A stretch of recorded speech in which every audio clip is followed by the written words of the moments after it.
Hello friends, मैं हूँ रागनी सिंह और आज हम लोग पढ़ेंगे मनोविज्ञान का अर्थ यानी कि मीनिंग ऑफ साइकोलॉजी। मनोविज्ञान वह विद्या है जो मनुष्य एवं प्राणी के मानसिक प्रक्रियाओं, अनुभवों यानी कि वह क्या क्या अनुभव करता है उसको व्यक्त और अव्यक्त अपने व्यवहारों में करता है। इसी को क्रमबद्ध रूप से हम मनोविज्ञान कहते हैं। मनोविज्ञान में मानव मस्तिष्क व्यवहार का अध्ययन करता है। मनोविज्ञान एक ऐसा विज्ञान है जो व्यवहार का अध्ययन करता है। इस दृष्टि से मनोविज्ञान को व्यवहार, मानसिक प्रक्रियाओं के अध्ययन का विज्ञान कहा जाता है, जो व्यवहार के अंतर्गत मानव व्यवहार एवं पशु व्यवहार दोनों आते हैं। यानी कि यहाँ से मानव व्यवहार कैसा है और पशु व्यवहार कैसा है, इसके माध्यम से हम लोग जान सकते हैं। मनोविज्ञान व्यवहार तथा मानसिक प्रक्रियाओं का वैज्ञानिक अध्ययन है। यह परिभाषा एटकिंसन, स्मिथ व हिलगार्ड ने दिया है। मनोविज्ञान का शाब्दिक अर्थ क्या होता है? मनोविज्ञान दो शब्दों से मिलकर बना है, मन प्लस विज्ञान। वह विज्ञान जिसके द्वारा मन और विभिन्न पहलुओं एवं विकारों का अध्ययन किया जा सके।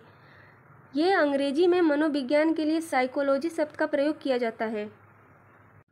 यानी कि मनोविज्ञान को अंग्रेजी में साइकोलॉजी कहते हैं। साइकोलॉजी शब्द की उत्पत्ति लैटिन भाषा के दो शब्द यानी कि साइकी तथा लोगस से मिलकर हुई है।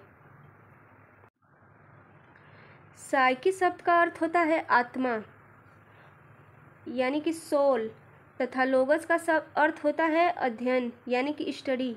अतः साइकोलॉजी का शाब्दिक अर्थ होता है आत्मा का अध्ययन। मनोविज्ञान की उत्पत्ति कहाँ से होती है? मनोविज्ञान का प्रारंभ अरस्तु के समय दर्शन शास्त्र की एक शाखा के रूप में अनेक शताब्दी पूर्व हुआ था। यानी कि जब मनोविज्ञान का प्रारंभ हुआ था उस समय अरस्तु ने इसे दर्शन शास्त्र के शाखा के रूप में सबके सामने प्रस्तुत किया था। मनोविज्ञान के प्रयत्नों से धीरे धीरे दर्शन शास्त्र से पृथक होकर एक स्वतंत्र विषय के रूप में उभरकर सामने आया। दर्शन शास्त्र से अलग होने के प्रयास में मनोविज्ञान के अर्थ में अनेक बार परिवर्तन हुए।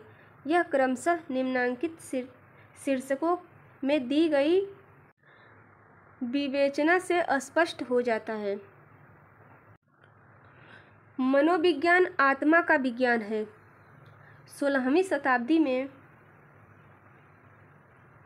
अरस्तु, प्लेटो एवं अरिस्टोटल आदि यूनानी दार्शनिकों द्वारा मनोविज्ञान को आत्मा का विज्ञान कहा गया था। परंतु आत्मा क्या है, इसका स्वरूप कैसा होता है, इसका अस्तित्व कैसा होता है, अर्थात आत्मा को देखा जा सकता है क्या, आदि प्रश्नों के उत्तर में मनोवैज्ञानिकों की इस परिभाषा को असमर्थ पाया गया। इसलिए मनोविज्ञान के इस अर्थ को अस्वीकार कर दिया गया। परंतु बाद में आत्मा की प्रकृति के संदर्भ में शंकाएं उत्पन्न होने लगी तथा तत्कालीन मनोवैज्ञानिक आत्मा की स्पष्ट परिभाषा, उसके स्वरूप, उसके रंग रूप, आकार, उसकी स्थिति, आत्मा के अध्ययन करने की विधियों को स्पष्ट करने में असफल रहे। उसके बाद 16वीं शताब्दी के अंत में मनोविज्ञान की इस परिभाषा को अस्वीकार कर दिया गया, यानी कि उसको असफल कर दिया गया। मनोविज्ञान मन एवं मस्तिष्क का विज्ञान यानी कि साइकोलॉजी, साइंस ऑफ माइंड। 17वीं शताब्दी में दार्शनिक ने मनोविज्ञान को मन या मस्तिष्क का विज्ञान कहा था। किस शताब्दी में? 17वीं शताब्दी में। इनमें इटली के दार्शनिकों में पोम्पोलोजी के साथ थे लॉक एवं ब्रोकली का नाम विशेष रूप से उल्लेखनीय है। यहाँ पर यह कहानी धीरे धीरे आगे बढ़ती गई और उसके बाद मस्तिष्क के अर्थ के संबंध में वही कठिनाई उत्पन्न हुई जो आत्मा के विषय में थी।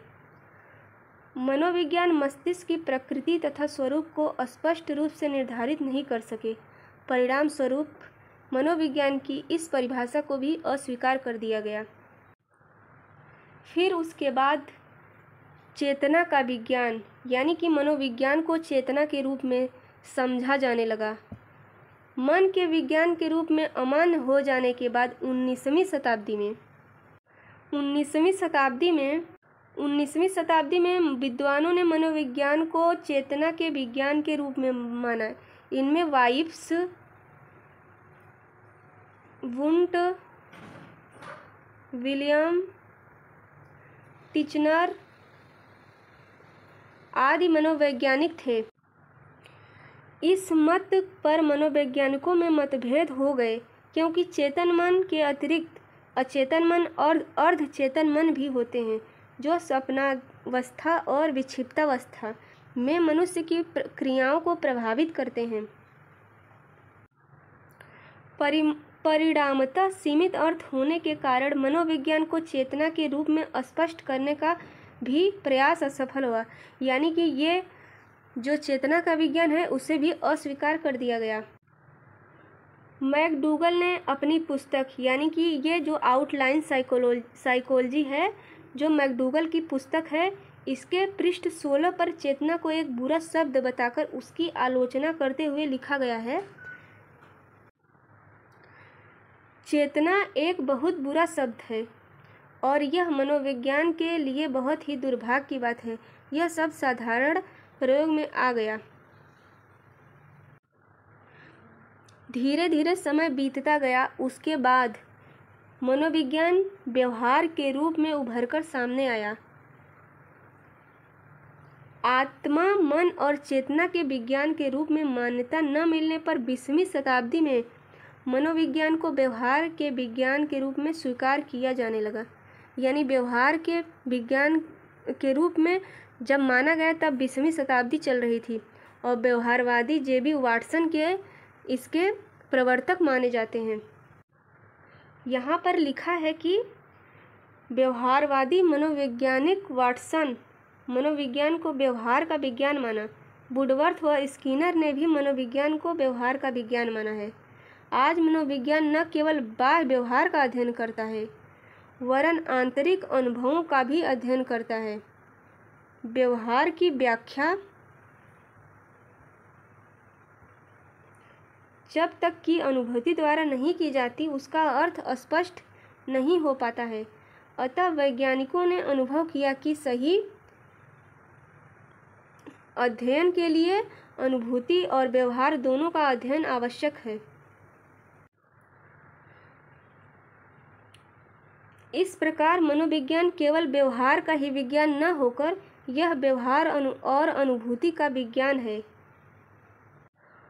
और इसके बाद हम लोग पढ़ेंगे मनोविज्ञान की परिभाषा।